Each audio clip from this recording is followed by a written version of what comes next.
Olá, pessoal! Vamos para a nossa última aula dessa monitoria, né? Nossa quarta aula, que é a monitoria do módulo de Crescimento e Desenvolvimento 1. E a nossa aula hoje vai ser dividida em duas partes. A primeira parte, onde a gente vai tratar do restante do desenvolvimento, né? Desse bebê que a gente viu até ali a quarta semana. Então, agora a gente vai falar do restante do desenvolvimento embrionário e também do desenvolvimento fetal. E na segunda parte da aula eu trouxe como um bônus para vocês um pouco sobre consulta de pré-natal, que eu acho que vai ajudar também nesse entendimento.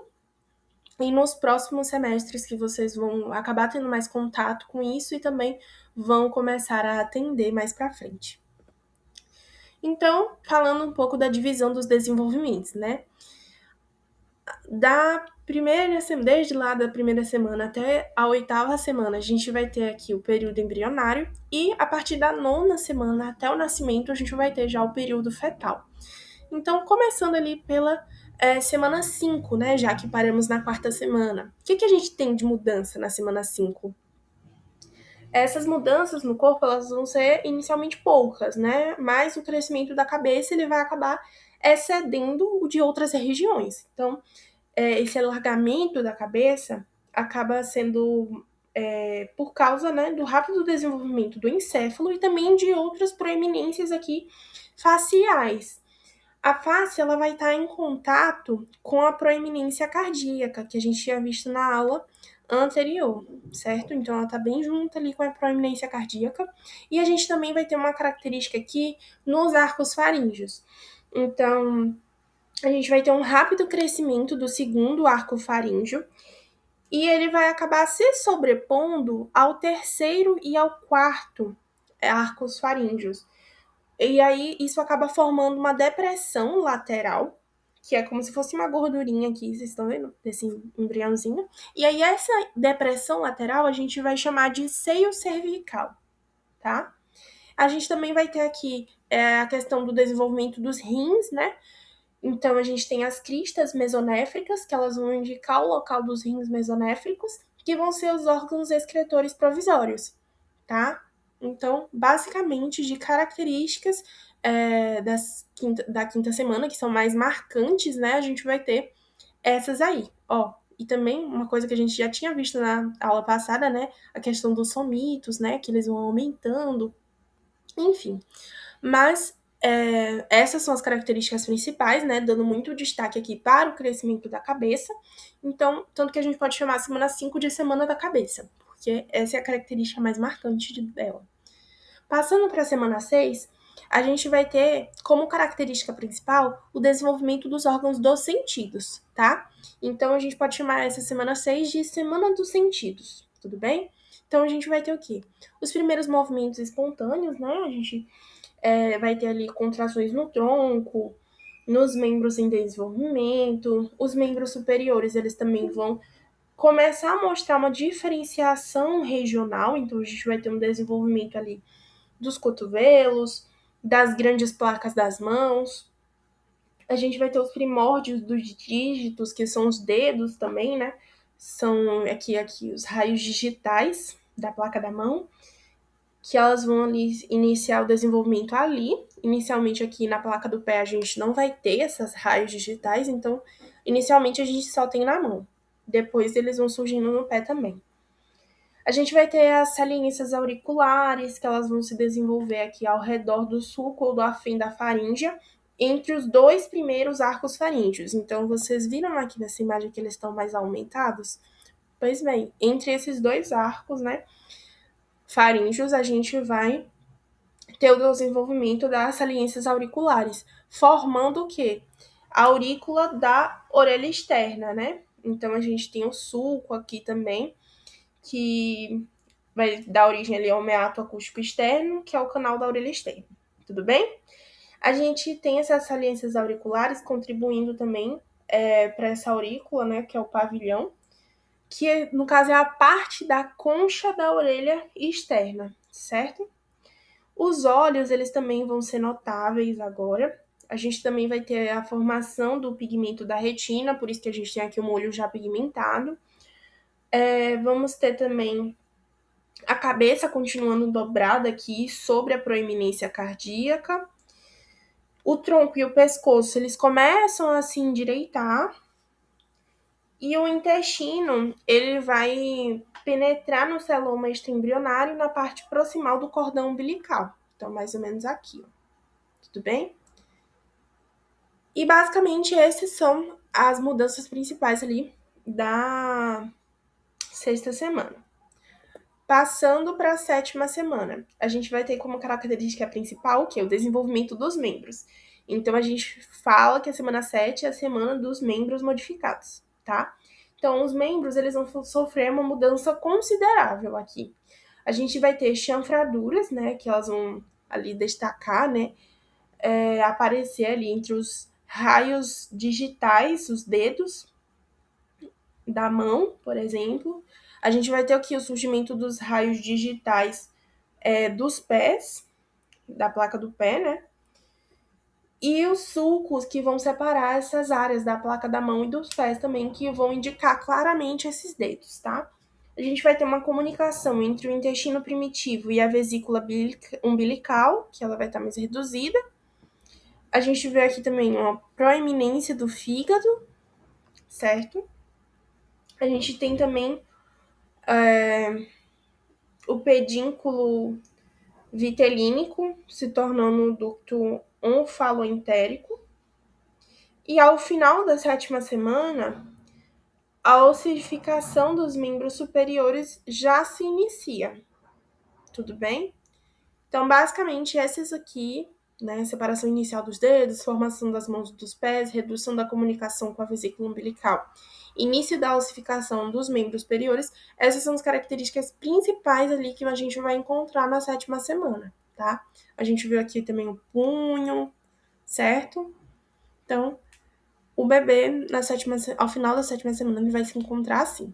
E aqui, ó, dá pra ver melhor o que a gente estava vendo lá na imagem passada do meato acústico externo, né, do canal da orelha externa. Então, a gente vai vendo essas mudanças acontecendo. Aqui a gente já vê a pálpebra também, do olho, certo?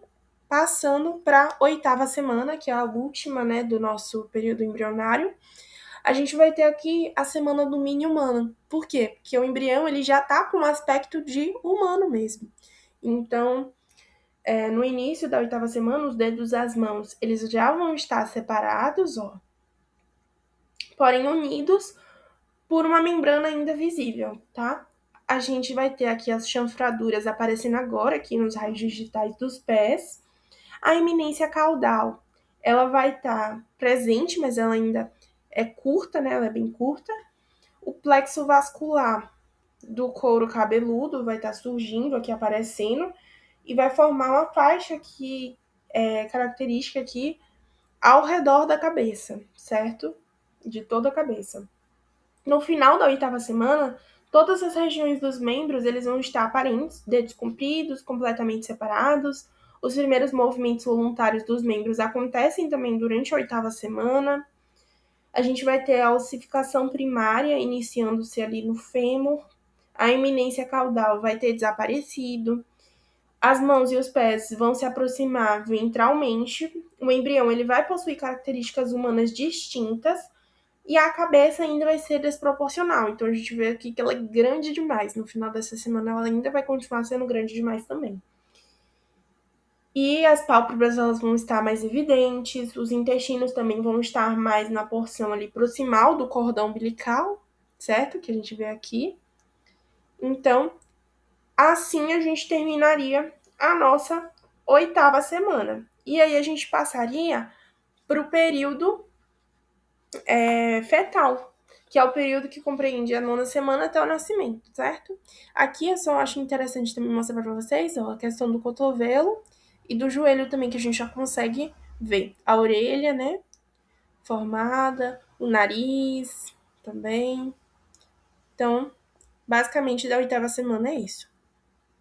E aí, passando para o nosso período fetal, né? O que ocorre ali da nona semana até a 12ª semana?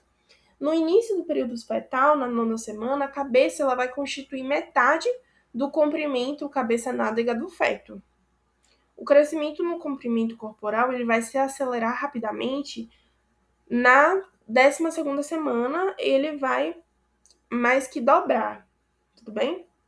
Esse comprimento da cabeça nádega vai dobrar. Por quê? Por conta justamente desse crescimento mais rápido do corpo. Mas apesar do crescimento da cabeça reduzir a velocidade de crescimento, ela ainda vai continuar sendo desproporcional em comparação ao resto do corpo. Então aqui a gente vê, ó, que a cabeça ainda sim continua grande, tá? A face, ela é larga, os olhos são separados, as orelhas vão apresentar baixa implantação. Acho que aqui, ó, aqui até dá pra ver. A orelha mais baixa, né? As pálpebras, elas vão estar fundidas também. Na 9ª semana, as pernas são mais curtas, as coxas são relativamente pequenas e já no final, né, na 12ª semana ali, os membros superiores, eles quase que vão atingir os comprimentos relativos finais, mas os inferiores ainda vão ser mais curtinhos. O desenvolvimento e o crescimento vai obedecer à sequência crânio-caudal, por isso que a cabeça sempre vai ser maior, vai crescer primeiro, que a gente vem observando ali desde a 3ª semana, certo? Na 9ª semana, o fígado é o principal local da eritropoiese, que é a formação das hemácias. Mas lá na 12ª semana, a eritropoiese ela já vai ser feita no baço predominantemente, tudo bem? Na 10ª semana, as alças intestinais estão claramente visíveis na extremidade proximal do cordão umbilical. E na 11ª semana, os intestinos vão retornar para o abdômen. No final da 12ª semana, o centro da ossificação primária vai surgir no esqueleto, né? Então a gente vai ter a formação do crânio, dos ossos longos. Na 9ª semana, a gente também vai ter as genitálias externas de ambos os sexos se parecendo, tá? E a gente vai ter ali na 12ª semana, ainda não estabelecida de uma forma madura essas genitálias. Mas a gente vai ter a presença do antígeno anti-Y, que no caso o menino vai ter, ou a ausência de anti-Y, que ou é uma menina, né? Ou ainda não foi produzido um antígeno. Então, sempre é melhor esperar o morfológico do segundo trimestre para a gente ter a certeza e realmente identificar se é menino ou menina, justamente por conta dessa presença ou ausência desse antígeno anti-Y. Tudo bem? E na 9ª às 12ª semana, a gente vai ter a formação da urina, que ela vai ser eliminada pela uretra para o líquido amniótico. O feto ele vai reabsorver, vai deglutir também, e os produtos residuais fetais eles vão ser transferidos através de onde? Ó? Através da placenta, para cair e ser excretado, né, através dali da circulação materna, tá? Então, basicamente, são essas as coisas que vão acontecer ali dentro do período da 9ª até a 12ª semana. Quando a gente passa agora para a 13ª semana até a 16ª semana, a gente vai ter um crescimento muito rápido durante esse período. A gente vai ter também um crescimento acelerado aqui dos membros, certo? Então, na 16ª semana, a cabeça ela é menor do que a do feto da 12ª semana. E os membros inferiores, eles vão crescer, certo? Os movimentos dos membros, eles tornam-se coordenados na 14ª semana, mas não podem ser percebidos pela mãe. Eles são visíveis apenas durante os exames ultrassonográficos. A ossificação do esqueleto fetal ela é mais ativa e os ossos são visíveis no ultrassom da 16ª semana. Na 14ª semana, os movimentos dos olhos são lentos, né? Já na 16ª semana, os olhos eles vão mirar anteriormente. Na 16ª semana, a gente vai ter também os ovários diferenciados, contendo ali já os folículos ovarianos primordiais, que contém as oogônias, que a gente viu lá na nossa primeira aula. Não se formam também mais células germinativas primordiais, tudo bem? As orelhas externas, elas são próximas, estão mais próximas à sua posição relativa. Sua posição é realmente normal, né? Então ela vai subindo. A genitália masculina e feminina, elas também podem ser identificadas ali por volta, a partir da 12ª semana até a 14ª semana ali já conseguimos identificar. E aí, o morfológico do segundo trimestre vai determinar a presença de um corpo cavernoso, se tem, é menino, ou se não tem, é menina, tudo bem? E aí, a gente pode passar para a 17ª semana até a 20ª semana. Então, aqui a gente vai ter um crescimento que vai desacelerar durante esse período, mas o feto ainda vai aumentar o seu crescimento, né? Em relação à cabeça nádega, em aproximadamente 50 milímetros. Os movimentos fetais, pontapés, eles são comumente sentidos pela mãe. A gente vai ter também pelos nas sobrancelhas e cabelos visíveis ali na 20ª semana. A questão do vernix caseoso e lanugo, né? A pele é coberta por esse material mais gorduroso, que a gente vai ter ali uma mistura de células epiteliais mortas e também substâncias gordurosas das glândulas sebáceas fetais e serve para proteger a pele fina de abrasões, endurecimento, rachaduras que resultam da exposição ao líquido amniótico. Os fetos, eles vão ser cobertos por um pelo fino, que é o lanugo, e ajuda também esse vernix, né, caseoso, a aderir à pele do bebê. A gordura marrom também do tecido adiposo, né? A gente vai ter esse desenvolvimento que é responsável pela produção do calor por meio da oxidação de ácidos graxos e vai ser encontrado ali principalmente na base do pescoço. E a gente também ali tem na 18ª semana a questão do útero, que ele é formado, e vamos ter também a canalização da vagina, que se inicia, e os folículos ovarianos visíveis. Na 20ª semana, os testículos, né, no caso dos meninos, vão começar a sua descida para o saco escrotal, mas ainda estão localizados na parede abdominal posterior. Em relação à 21ª semana até a 25ª semana, a gente vai ter um ganho de peso em um feto mais proporcional, a pele é mais rosa avermelhada porque os capilares sanguíneos são visíveis. Na 21ª semana, a gente tem os movimentos oculares rápidos, as unhas dos dedos das mãos estão presentes. A gente vai começar a maturação pulmonar também. Então, a gente vai ter as células epiteliais secretórias, os pneumócitos tipo 2 secretando surfactante nas paredes intraalveolares. E a gente vai ter esse lipídio tensoativo que mantém os abertos alvéolos pulmonares que estão em desenvolvimento. E a gente tem que ter cuidado também com a doença da membrana hialina, que é quando o bebê nasce, ele vai nascer prematuro, e ainda não terminou esse processo de maturação do sistema respiratório. Então, tem que ter aquele suporte, né, respiratório para esse bebê. Fetos nascidos entre esse período de 22 a 25 semanas, ele vai ser ainda nascido prematuramente, mas ele possui chance de sobreviver se receber cuidados intensivos. Então, ainda tem chance de vir a falecer por conta desse sistema respiratório que é mais imaturo, e também tem o alto risco de comprometimento do desenvolvimento nervoso, por exemplo, uma deficiência mental, mas se tivesse cuidado intensivo, né, a gente também tem chances desse feto sobreviver e mesmo com, né, talvez tenha alguma complicação, mas talvez não tenha, consiga se desenvolver bem. Da 26ª até a 29ª semana. Se nascerem durante esse período, eles têm chance de sobreviver sobre cuidados intensivos também. Os pulmões e a vasculatura pulmonar, eles são mais desenvolvidos, né, o suficiente para proporcionar ali uma troca gasosa adequada para o feto.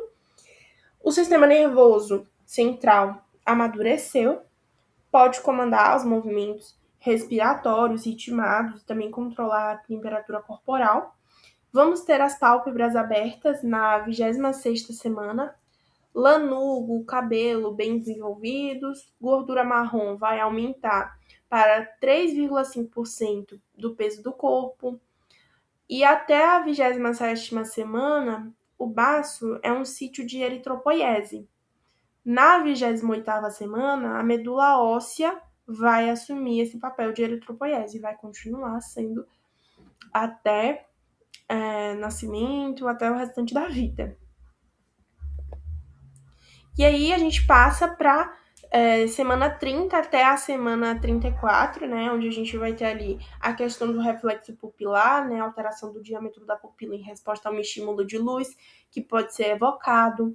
A pele é rosada, mais lisa também. Os membros inferiores e superiores, eles têm um aspecto mais rechonchudo, né, mais gordinho. Temos gordura amarela ali assumindo ou tecido adiposo, né, assumindo 8% ali do peso corporal. E os fetos de 32 semanas ou mais, geralmente eles sobrevivem se nascidos prematuramente. Eles têm uma maior viabilidade de sobrevivência porque eles estão mais desenvolvidos. Da semana 35 a 38 semanas, que é até a gente vai parar aqui, né, na 38ª semana, a gente vai ter eles apresentando um melhor assimilamento, são mais espertinhos, vão exibir uma orientação espontânea em relação à luz. Sistema nervoso, ele é suficientemente maduro. São fetos mais carnudinhos, então eles vão ser mais gordinhos, vão ser, né, ter mais questão de tecido adiposo também. O comprimento dos pés dos fetos costumam ser ligeiramente maior do que o comprimento femoral, o osso longo da coxa, na 37ª semana e constitui um parâmetro alternativo para a confirmação da idade fetal também. E vamos ter a redução da velocidade do crescimento à medida que o parto se aproxima, né? Então, vai chegando ali mais próximo do parto, esse bebê ele não vai se mexer tanto, ele vai ficar mais quietinho na dele para se preparar para esse momento. E aí aqui eu trouxe as referências para essa primeira parte da aula, né? Moore, novamente, embriologia clínica, embriologia básica e o canal no YouTube de sempre. E aí agora nós vamos, né, para a nossa segunda parte da aula, que é sobre consulta de pré-natal. Bom, pessoal, então vamos iniciar ali a nossa segunda parte da aula, né, que é a de consulta de pré-natal. Então, importância desse pré-natal. É muito necessário a gente fazer o início precoce desse acompanhamento gestacional, ter a quantidade e periodicidade adequada dessas consultas, justamente para quê? Para reduzir tantos riscos para o bebê, né, para o feto, quanto também os riscos maternos, né, para essa mãe. Então é muito importante fazer uma anamnese completa, detalhada, para a gente identificar todos os fatores de risco, também fazer esse acompanhamento para caso aconteça alguma coisa durante essa gestação, a gente possa entrar com manejo, uma intervenção, justamente para priorizar o bem-estar materno e fetal, e também é muito necessário que a gente faça um acompanhamento desse desenvolvimento do bebê, né, para que conferir realmente se tudo anda como deve estar. A gente também faz, né, permite, o pré-natal permite a gente detectar precocemente doenças, dar essa promoção, né, do desenvolvimento saudável do bebê, como eu já falei, e também ter trocas de experiências ali entre as gestantes e os profissionais de saúde. Ações do serviço de saúde que a gente faz no pré-natal. Então, a gente faz a entrega do cartão da gestante, e isso a gente dá também orientações para ela, né, sobre tudo, sobre como vai ser, como deve ser feito, tudo que é anotado. A gente faz a atualização do calendário das vacinas, solicita exames de rotina, inclui também, né, participação em atividades educativas, grupos e visitas domiciliares, por exemplo.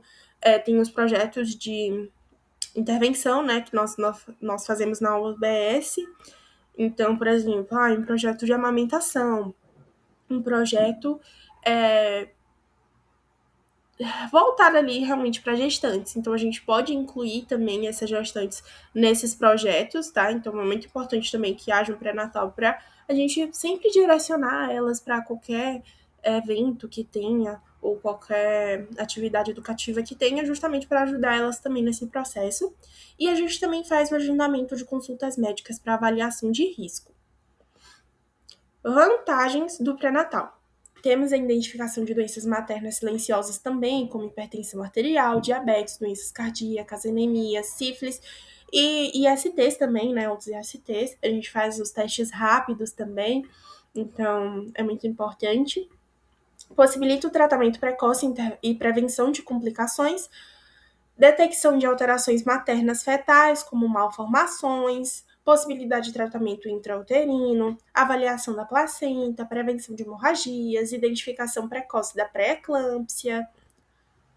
E os principais objetivos do pré-natal. A gente prepara a mulher para a maternidade, para o parto, orienta sobre os cuidados com o recém-nascido, a importância, né, ressalta essa importância da puericultura, que são as consultas de avaliação mesmo do bebê pós-nascimento, que é muito necessário, né, a gente ressaltar isso para essas gestantes durante esse período de pré-natal, porque a gente percebe nas unidades que muitos pais não levam os filhos para fazer essas consultas de puericultura e são super necessárias também.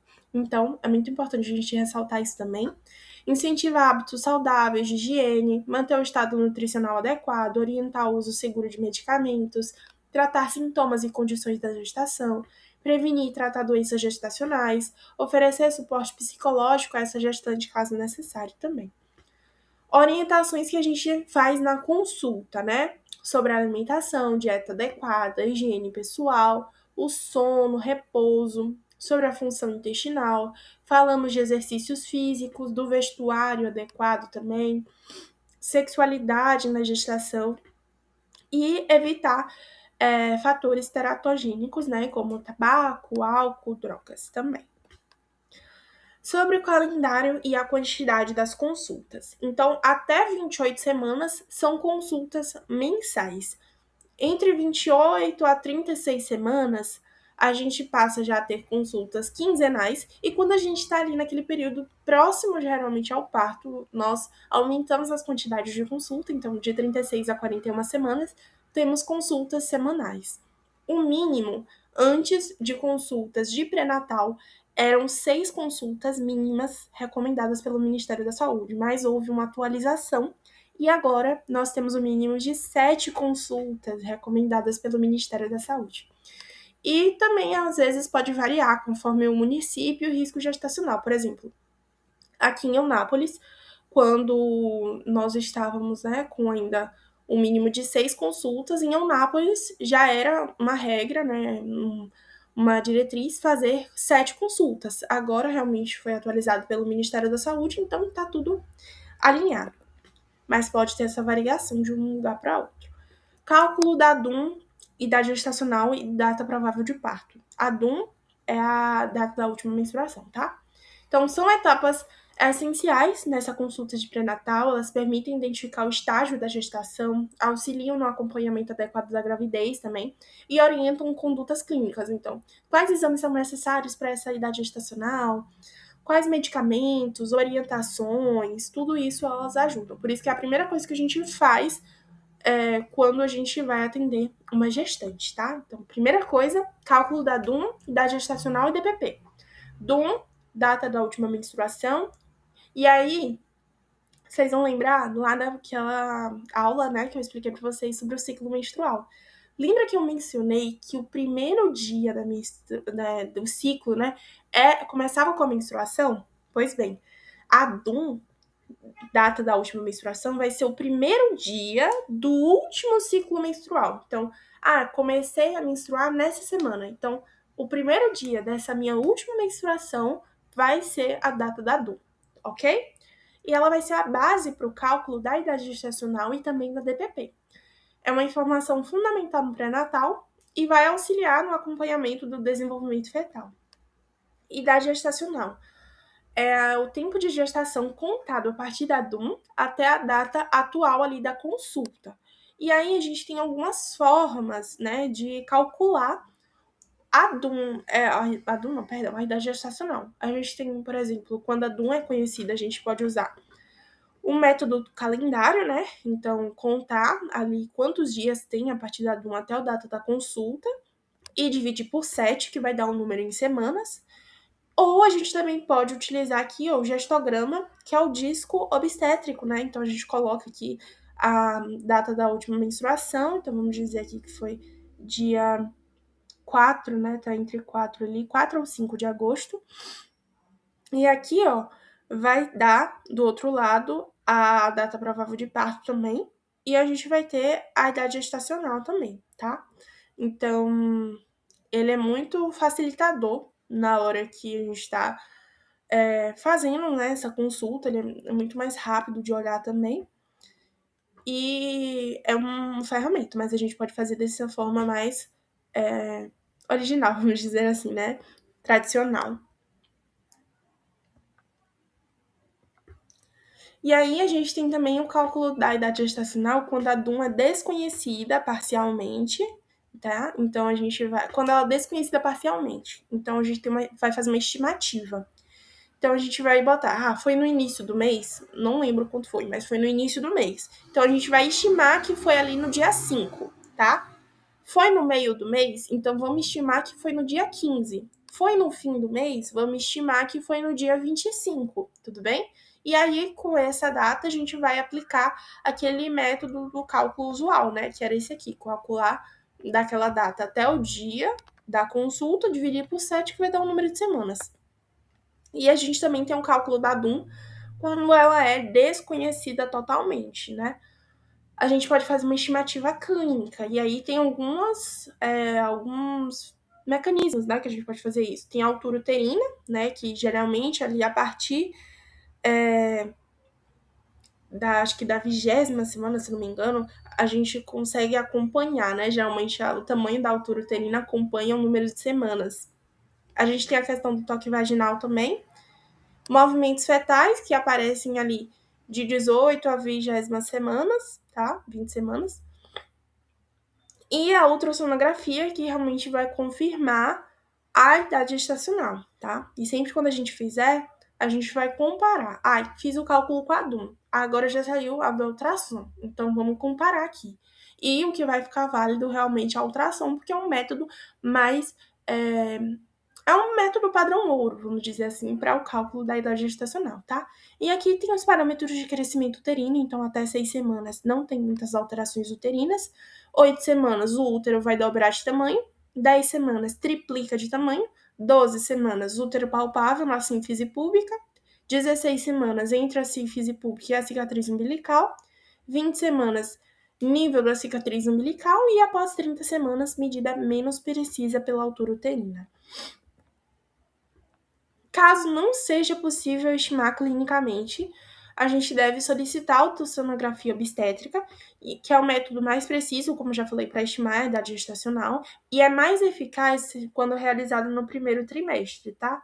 Os parâmetros a gente pode ter comprimento cabeça-nádega, que é o mais comum, diâmetro biparental, circunferência abdominal, comprimento do fêmur, mas geralmente o mais utilizado é comprimento cabeça-nádega, tá? E a gente tinha o cálculo da data provável do parto, que é baseado na duração média da gestação, que é ali de 280 dias ou 40 semanas. E ela vai ser calculada também a partir da DUM. E a gente tem alguns métodos de cálculo da DPP. Gestograma, como eu já tinha mostrado lá, né, anteriormente, e temos uma regra, que é a regra de Naegeli. E aí, a gente tem fórmula também, de novo. Então, a gente vai pegar a data da DUM. Se, né, foi de janeiro a março. A data da DUM, se eu não me engano. Isso mesmo. Se a data da DUM foi de janeiro a março, a gente vai usar esse cálculo. Se for a data da DUM for de abril a dezembro, a gente já vai usar esse outro cálculo, ok? Então, DUM mais 7 dias, mais 9 meses, quando é de janeiro a março. E DUM mais 7 dias, menos 3 meses, mais 1 ano, quando é de abril a dezembro. Estratificação de risco gestacional. É um processo contínuo realizado em todas as consultas de pré-natal, porque, por exemplo, a gestante ela pode estar sem um risco agora, mas na próxima consulta possa ser que ela tenha adquirido, por exemplo, uma diabetes gestacional ou alguma coisa do tipo que seja considerado um fator de risco. Então, por isso que sempre tem que ser realizado em todas as consultas de pré-natal. Identifica as condições de risco materno e perinatal e fundamental também para a prevenção de mortalidade. Objetivos da estratificação de risco. Qualificar a assistência ao pré-natal, organizar a rede de atenção à saúde, otimizar os recursos do sistema, reduzir encaminhamentos desnecessários, Fortalecer o cuidado compartilhado, né, com a APS e também especialidades, né? Reduzir a mortalidade materno-infantil e peregrinação dessa gestante. Classificação do risco gestacional pode ser risco habitual, risco intermediário, alto risco e alto risco de maior complexidade.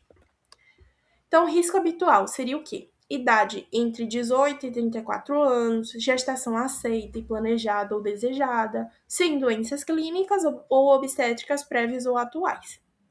Risco intermediário, tá vendo que já aumenta aqui os fatores, né? Então temos as características individuais e sociais: idade menor que 18 anos ou maior ou igual a 35 anos, vulnerabilidade socioeconômica ou baixa escolaridade, violência doméstica ou social, situação de rua ou rede de apoio frágil, uso de medicamentos teratogênicos, IMC menor que 18,5 ou obesidade grau 1, grau 2, altura menor que 1,45, populações vulnerabilizadas, indígenas, quilombolas, privadas de liberdade, LGBTQIA+, história obstétrica prévia, hipertensão, eclâmpsia prévia, diabetes gestacional prévia, restrição de crescimento, macrosomia fetal, malformações fetais prévias, mais ou duas, né, cesáreas, gestação atual, infecções, né, sífilis não grave, toxoplasmose, HPV, etc., inflexão urinária recorrente, ganho de peso inadequado, uso de álcool, tabaco, drogas, anemia leve a moderada, diabetes gestacional controlada, condições clínicas prévias, depressão, ansiedade leve e moderada, asma controlada, hipotireoidismo subclínico, miomas uterinos maior que 7 centímetros. Alto risco, a gente teria o quê? Ele é dividido em alto risco, né, e um alto risco de maior complexidade. Então, alto risco somente hipertensão maior ou igual a 140 por 90 milímetros de mercúrio, diabetes prévia ou gestacional com medicação, anemia grave, hemoglobina menor que 8 gramas por decilitro, epilepsia, similaridade, placenta prévia, abortamento habitual maior ou igual a 3, morte perinatal prévia, infecções graves, HIV, AIDS, sífilis, terciária, hepatite, tuberculose, etc., idade menor que 15 anos, em casos específicos, malformações fetais importantes, e alto risco de maior complexidade temos cardiopatas, nefropatias, hepatopatias graves, lúpus e doenças autoimunes, tromboembolismo, hemoglobinopatias, doença falciforme, por exemplo, AVC ou aneurisma pelve, gemelaridade mono-mono, aloimunização, câncer durante a gestação, acretismo placentário, infecções fetais graves, malformações fetais complexas. E aí a gente tem a matriz de cuidado, né, para risco intermediário, principalmente, que é acompanhamento pela APS, né, pela OBS, então a gente vai ter ali uma escuta qualificada, vacinação, nutrição e apoio psicossocial, um monitoramento de possíveis intercorrências, pré-eclâmpsia, prematuridade, baixo peso ao nascer, e encaminhamento ao especialista quando necessário. Quando, por exemplo, a PA é maior ou igual a 140 por 90, temos alterações glicêmicas, suspeita de infecção fetal, então tem um acompanhamento. E temos também apoio via telesaúde ou interconsulta especializada. Fluxos e responsabilidades. A APS como coordenadora do cuidado. A ABS, ela sempre vai ser a porta de entrada. Então, a atenção básica em si, né, ela é a porta de entrada primária. Ela é a porta de entrada e ela vai fazer esse acolhimento, vai ver, né, estratificar o risco, vai ter essa escuta qualificada e, dependendo do risco, ela vai fazer um encaminhamento para centros especializados, mas sempre mantendo esse contato, né, essa continuidade do cuidado. Então, a PS, como coordenadora do cuidado, acolhimento garantido em qualquer situação, risco habitual intermediário permanecem na APS, só os de alto risco eles são encaminhados, né, para um serviço especializado. Direito à maternidade de referência garantido é por lei. Apoio do telesaúde para profissionais da APS. Puerpério e continuidade do cuidado, né? Acompanhamento no pós-parto pela APS. Atenção à saúde sexual e reprodutiva. Primeira semana de saúde integral. Puericultura, acompanhamento da criança. Então, sempre depois do puerpério, né, vai ter esse acompanhamento da UBS. A questão da puericultura também vai ser realizada na UBS, porque não só a gente deve, nós sabemos, né, vimos na faculdade que não só em momentos, situações de doença, a gente tem que se consultar com profissionais de saúde, mas também para acompanhar, né, todo o desenvolvimento, por exemplo, dessa criança na puericultura. Então, na primeira semana também, né, a gente geralmente costuma fazer uma visita domiciliar para essa mulher, né, até também para ver essa questão da puericultura e do puerpério. Atenção à saúde sexual e reprodutiva, que é muito importante ter essa conversa com ela, né, durante as consultas, para ver se ela vai querer ter mais filhos, se não. Se for uma cesárea, por exemplo, já pode ver a questão do agendamento da laqueadura. Então, tudo isso deve ser muito bem conversado durante o pré-natal, para que seja tudo muito alinhado, né?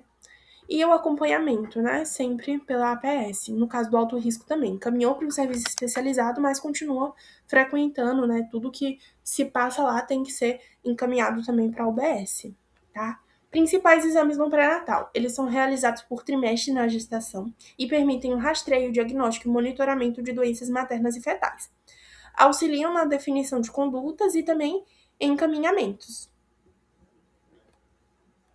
Então, primeiro trimestre, eu acho que é o que a gente mais pede coisa, né? Então, a gente tem hemograma completo. Eu coloquei aqui a interpretação dos exames, para vocês darem uma olhadinha depois, porque eu acho que é muito importante, né, a gente ter tudo isso muito bem consolidado na nossa cabeça. Então, a gente pede hemograma completo para avaliar hemoglobina, hematócrito. Temos eletroforese de hemoglobina, glicemia em jejum, urina tipo 1, urocultura, sorologias infecciosas, então hepatite B, hepatite C, sífilis, VDRL, teste rápido a gente já faz ali na primeira consulta mesmo, né? Função tireoidiana, TSH e T4 livres, tipagem sanguínea e RH, cumbis indireto, toxoplasmose, IgG, IgM, HIV, teste rápido e anti-HIV, ultrassom inicial, né? E também ultrassom morfológico inicial. Mas geralmente a ultrassom morfológica inicial ela não está disponível no SUS em muitos locais. Então, na maioria das vezes, a gente acabou pedindo só a ultrassom inicial mesmo. Segundo trimestre, temos os exames de rotina, então vai repetir hemograma, de urina, urocultura, sífilis, VDRL, né, HIV, cumbis indireto e toxoplasmose, e vamos ter esses outros aqui, né, cumbis indireto já falei, né, mas aqui em relação à interpretação dele, TOTG, né, de 75 gramas, por volta ali da 24ª, 28ª semana a gente vai pedir. Aqui a interpretação também. E o SG morfológica de 20 a 24 semanas também, tá? Principais exames no terceiro trimestre vão ser exames de rotina, hemograma, urina, urocultura, sífilis, VDRL, HIV, hepatite B, toxoplasmose, cumbis indireto, rastreio de streptococcus do grupo B, 35 a 37 semanas, e ultrassonografia com Doppler de 32 semanas, que também não está disponível no SUS na maioria dos locais, mas a gente vai fazer a ultrassonografia normal, tá? Anamnese pré-natal. Então, é uma parte fundamental na primeira consulta, permite identificar os riscos maternos e fetais e a base para as condutas clínicas iniciais. A frequência das consultas, né? Então, já foi falado anteriormente, até 28 semanas mensalmente, 28 a 36 semanas quinzenalmente, 36 a 41 semanas semanalmente. E aí, o que a gente vai abordar nessa anamnese pré-natal? Então, identificação, nome, idade, escolaridade, raça, etnia, porque tem algumas doenças também que são muito características, né, por raça, por etnia. residência, procedência, estado civil, profissão. Queixa principal: início do pré-natal, qual se teve atraso menstrual, sintomas associados à gestação. Depois a gente vai a gente tem também a questão do acolhimento, né? Apresentação do profissional, garantir a privacidade, escuta ativa, empática, identificar as dúvidas, medos, expectativas, estabelecer vínculo, principalmente nessa nossa primeira consulta. E aí a gente vai ver a questão também da gestação atual, né? Então, idade gestacional, DPP, forma da descoberta da gestação, se foi bem aceita, se foi mal aceita, se agora já tá tudo ok. Sintomas: náusea, sangramento, dor, corrimento, se tá em uso de medicação, se fez algum exame prévio, porque tem grávidas que já chegam com os exames feitos. Situação vacinal também, que é muito importante essa gestante tomar essas vacinas. História patológica pregressa, hipertensão arterial, diabetes, doenças psiquiátricas, obesidade, infecção prévia, abortos anteriores, condição de risco gestacional, história familiar, então diabetes, hipertensão, doenças genéticas, malformações congênitas, hábitos de vida, tabagismo, elitismo, uso de drogas, alimentação, atividade física, condição de moradia, rede de apoio, história ginecológica, menarca, ciclo menstrual, duração e fluxo menstrual, teve ST prévia, faz uso de contraceptiva, qual? Papa Nicolau já foi feito, quando a gente fala de gestantes entre 25 a 64 anos, né? Sexualidade, número de parceiros, orientação sexual, questão relacionada à vida íntima. E história obstétrica, número de gestação, tipo de parto, se é vaginal, cesárea, aborto, idade gestacional dos partos anteriores, peso dos recém-nascidos, complicações gestacionais anteriores e intervalo entre as gestações. Exame físico do pré-natal. Vamos fazer uma avaliação geral, né? O estado geral da gestante, sinais vitais, peso, altura, IMC inicial. Geralmente o IMC na gestação ele não é calculado, não é muito a gente não se apega tanto ao IMC, porque a gente sabe que tem essas variações de peso, de altura não, de peso, né, durante a gestação. Então, o IMC ele não vai ser muito considerado, assim, levado em conta, né? Mas a gente calcula o IMC inicial também. Avaliação clínica: pele, mucosas, tem palidez, icterícia, edema, abdômen obstétrico, extremidade, tem varizes, tem edema, altura uterina, medida na sínfise púbica até o fundo uterino. Então, a gente, antes de fazer nessa altura uterina também, a gente delimita ali o fundo uterino, né, para medir. Ó, então aqui a gente delimita esse fundinho uterino para poder passar a fita métrica daqui até a sínfise púbica, tá?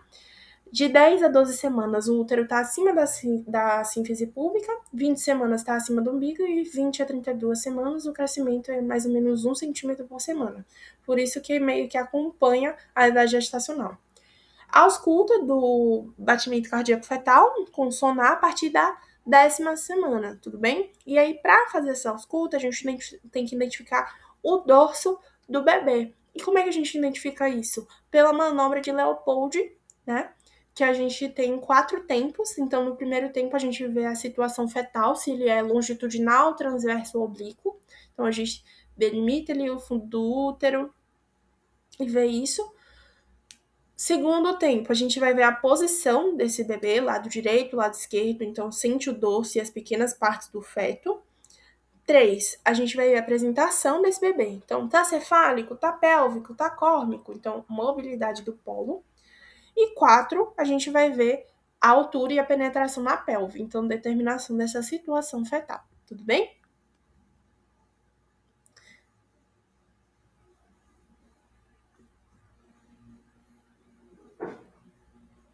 Condutas e registros. Exames e registros, né? A gente vai fazer a solicitação dos exames no pré-natal e vai preencher tudo no caderno da gestante. Então, tem altura uterina, exames, vacinas, ultrassom, suplementação e as próximas consultas. Suplementação: ácido fólico, que eu já até mencionei com vocês em outras aulas, né?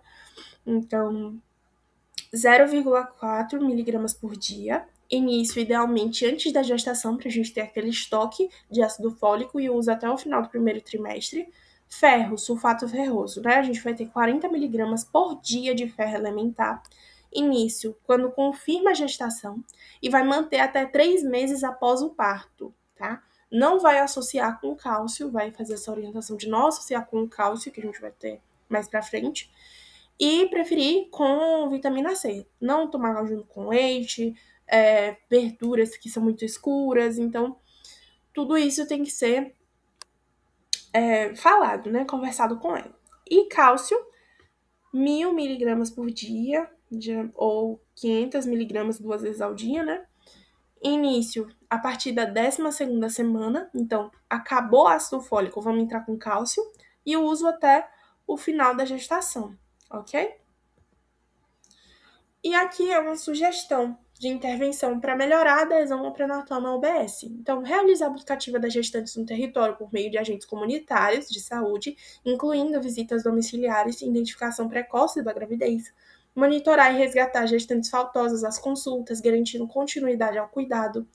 Organizar a agenda da UBS para assegurar a oferta adequada e acesso facilitado às consultas de pré-natal. Desenvolver ações de educação em saúde para gestantes com orientação sobre a importância do pré-natal e cuidados na gestação. Pós-gestação também, né? Cuidados com o próprio bebê. Fortalecer o vínculo entre a gestante, equipe de saúde e OBS, promovendo maior adesão e participação no acompanhamento do pré-natal. Essas são as referências utilizadas. Eu vou disponibilizar todos esses materiais utilizados hoje para vocês.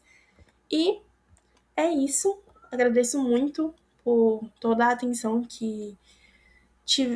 toda a participação que tivemos durante essas aulas. Desejo para vocês sucesso, uma ótima prova e um ótimo fim de semestre.